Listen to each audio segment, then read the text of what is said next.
Welcome to Suman TV. నేను మీ నవీన్. ప్రస్తుతం మనతో celebrity homoeopathy expert doctor Chetan Raju garu ఉన్నారు. హాయ్ సార్, నమస్తే అండి. నమస్తే సార్. సార్, నరాల బలహీనత పేరు వినడానికే అంటే ఇది నరాలకు సంబంధించిన రోగము, నరాల దౌర్బల్యం అని చెప్పేసి అంటూ ఉంటారు.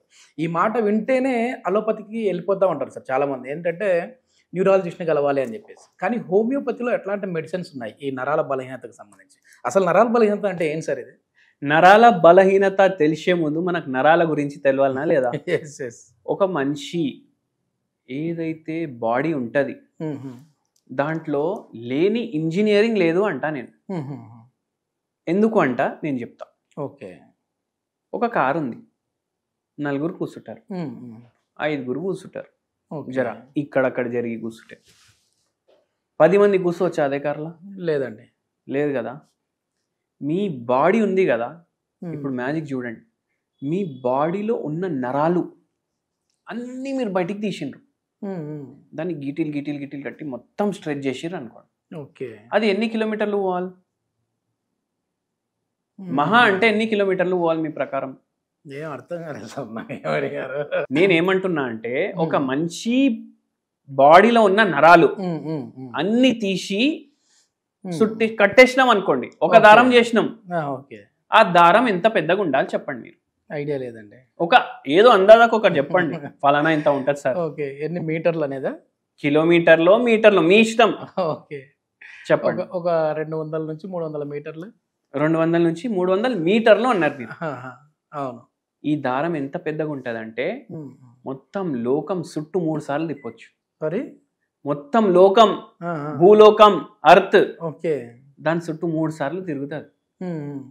అంత పెద్దగా ఉంటాయి నరాలు, అన్ని ఉంటాయి నరాలు మన బాడీలా. Okay okay. అయితే మనకు ఈ నరాలు ఇన్ని ఉన్నాయి కదా, మనకేమనిపిస్తుంది? నరాల్లో బలం ఉంటలేదు. ఎందుకు అంటే నరాలు ఎలక్ట్రిసిటీ పాస్ చేపిస్తాయి బాడీలో. ఏం పని చేస్తాయి నేను మీకు ఇంకో ఎగ్జాంపుల్ తోటి చెప్తాను.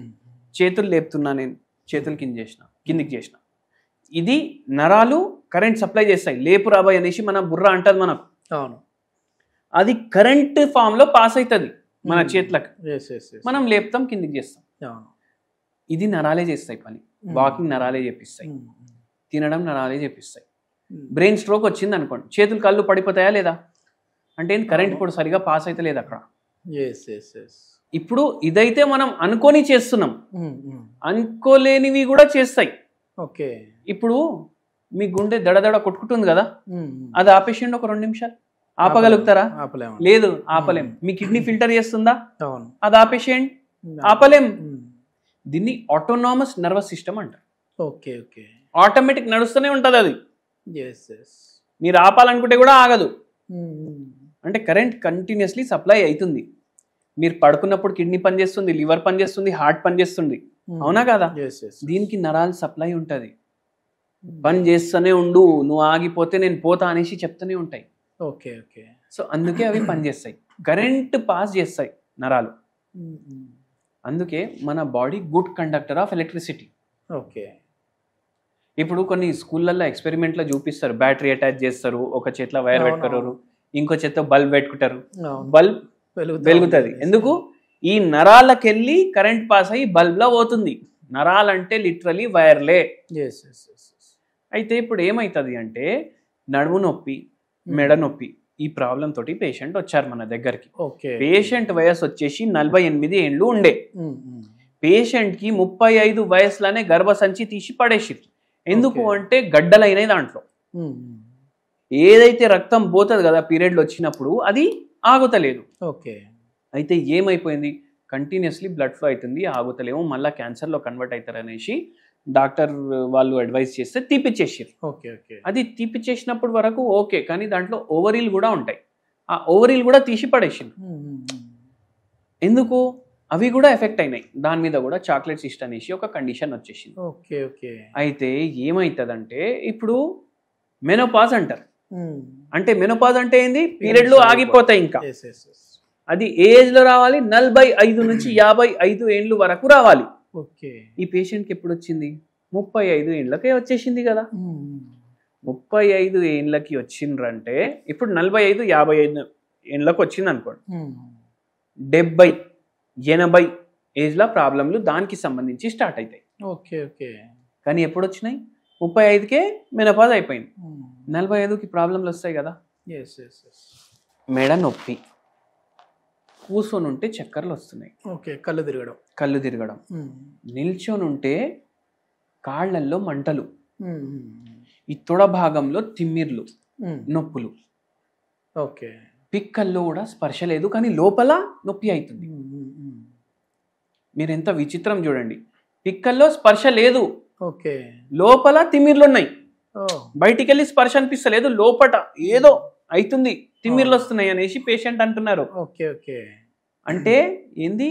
నరాలు ఎఫెక్ట్ అయినాయి, కరెంట్ సరిగా పాస్ అవ్వట్లేదు. Okay okay. ఇది ఎప్పుడైతుందంటే మన గర్భసంచి ఓవరీలు కొన్ని హార్మోన్లు ప్రొడ్యూస్ చేస్తాయి. అవి బాడీ బయటికి పోతే హార్మోన్లు ప్రొడ్యూస్ అవుతాయా? కావు.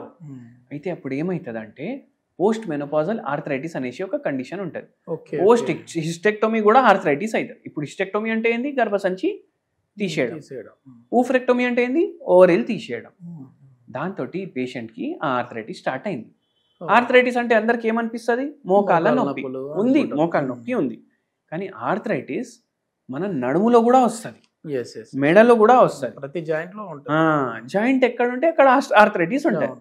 దానివల్ల ఏమైందంటే మెయిన్ నరం ఉంటుంది మీ బాడీది, మెయిన్ నరం మీ బాడీది స్పైనల్ కార్డ్ పైప్ లాగా ఉంటుంది, అది కంప్రెస్ అవుతుంది. ఓకే. ఈ ఆర్థరైటిస్ కండిషన్ వల్ల, ఆస్టియోపోరోసిస్ కండిషన్ వల్ల బోన్లు బాగా డీజనరేట్ అయిపోయినాయి. దాన్ని డీజనరేటివ్ డిస్క్ డిజీజ్ అంటారు. Okay okay. ఆ డిస్క్లలో డీజనరేషన్ అయ్యి, ఆస్టియోపోరోసిస్ అయ్యి, ఆస్టియోఆర్థరైటిస్ అయ్యి అన్ని ఏం చేస్తున్నాయి అంటే ఈ పైప్ ఉంది దీన్ని పిసుకుతున్నాయి. అవి స్టీనోసిస్ కూడా ఉండే అక్కడ, పిసుకుతున్నాయి. ఇప్పుడు వైర్ మీరు పిసుకుతున్నారు. ఓకే. అది అట్లా పిసుకుతే ఏమైతుంది? ఏదైతే కరెంట్ పాస్ అవుతుంది అది చక్కగా పాస్ కాదు. పైప్ ఉంది, ఆన్ చేసిండ్రు, వాటర్ వస్తున్నాయి, పైప్ ని పిసుకుతే వాటర్ వస్తాయా?